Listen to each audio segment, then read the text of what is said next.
You both have your fingers on the pulse of emerging community. Are we in a period of entering a new form of spirituality because of more alternatives, more information, rising technology? Or is there nothing new under the sun? In terms of this question of new spirituality, I do think that something is emerging, you know. A lot of young people are no longer drawn to joining one particular tradition, and I think it's very easy to dismiss that as, you know, lack of commitment and etc. But I wonder if maybe there's a slightly new way of doing our traditions, you know, a slightly new way of what commitment means. That is kind of slowly taking shape. Any reflections, Roshi John?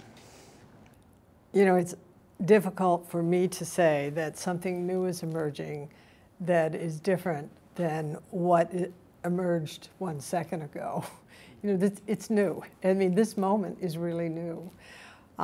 What for me is fascinating is to look at the history of Buddhism and see, as Buddhism has moved to different parts of the world, it's syncretized with the values and the conditions of the cultures in which it's found itself. And so the Buddhism that we practice in the West has, of course, at the core of it, the teachings of the Buddha, and also the Mahayana teachings and the Vajrayana teachings. But Buddhism has encountered democracy, it's encountered feminism, it's encountered psychology, and its expression is really different in our era. Any thoughts about the future of community?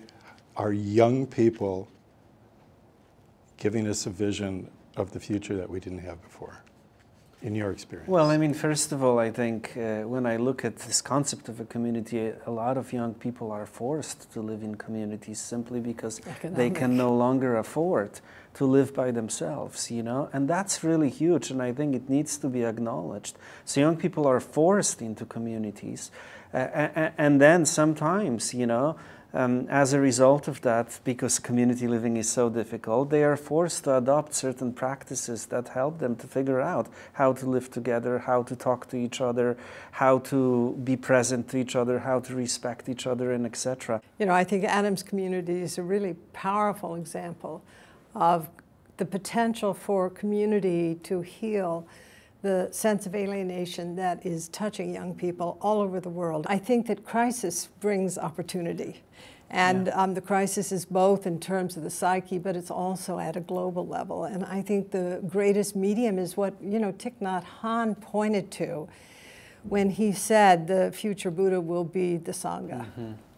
And I feel that, you know, our capacity to really sit in circle, to embrace differences, not just to tolerate differences, and not to seek consensus, but to, you know, really appreciate requisite diversity, because that's the only thing that is going to create robustness, vitality in the world today. Yeah.